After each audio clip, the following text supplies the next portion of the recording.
আসসালামু আলাইকুম প্রিয় দর্শক। আশা করি সকালে অনেক ভালো আছেন। তো আমাদের পাশে যে সিম দেখতে পারছেন, এই সিমটি হচ্ছে অটো সিম। যেটাকে আমাদের এখানে বেশিরভাগ চাষ হয়ে থাকে অটো সিম এবং বিস্কুট সিম।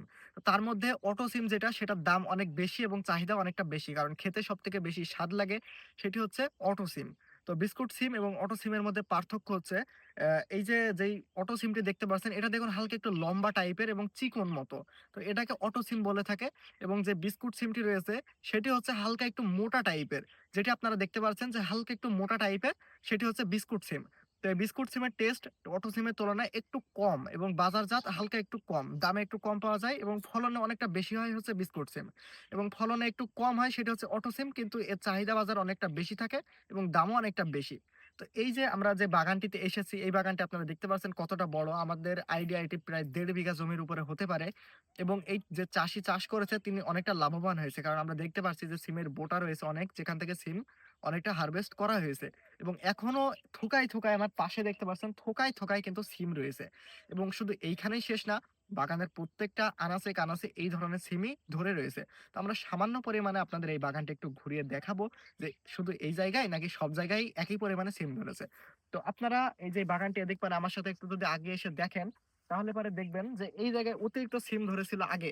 যার কারণে এই জায়গায় বানটা হালকা একটু নিচু হয়ে গিয়েছে এবং এখানে যে পাটখড়িগুলা ব্যবহার করা হয়েছে আপনারা দেখতে পাচ্ছেন, এই পাটখড়ির কারণে কিন্তু এই পাটখড়িগুলা ভেঙে গিয়েছে পচনের কারণে। কারণ যখন একটি বাগানে পানি হয় বা নেউর পড়ে তখন কিন্তু সেই পাটখড়িগুলা নরমাল হয়ে যায় এবং ভেঙে পড়ার সম্ভাবনা রয়েছে।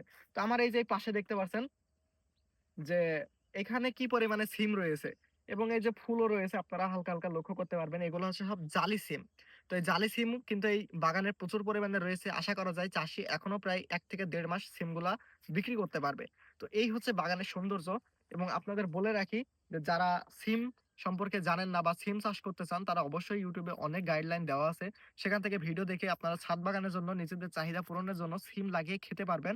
তো আপনাদের জন্য সাজেস্ট করব, আপনারা যদি ছাদ বাগানে লাগিয়ে থাকেন, ছোট গাছে খুব সুন্দরভাবে ফলন হয়ে থাকে সেটি হচ্ছে এই অটো সিম। এবং বিস্কুট সিম যেটা সেটার জন্য অনেক জায়গার প্রয়োজন হয় এবং অনেক খাবারের প্রয়োজন হয়। কিন্তু সেটার ফলনও বেশি এবং খেয়ে খুব একটা স্বাদ পাওয়া যায় না। সেজন্য আপনাদের সাজেস্ট করব অটো সিম লাগানোর জন্য। আজকের মতো ভিডিওটি এখানেই শেষ করছি। দেখা হবে পরবর্তী কোনো ভিডিওতে।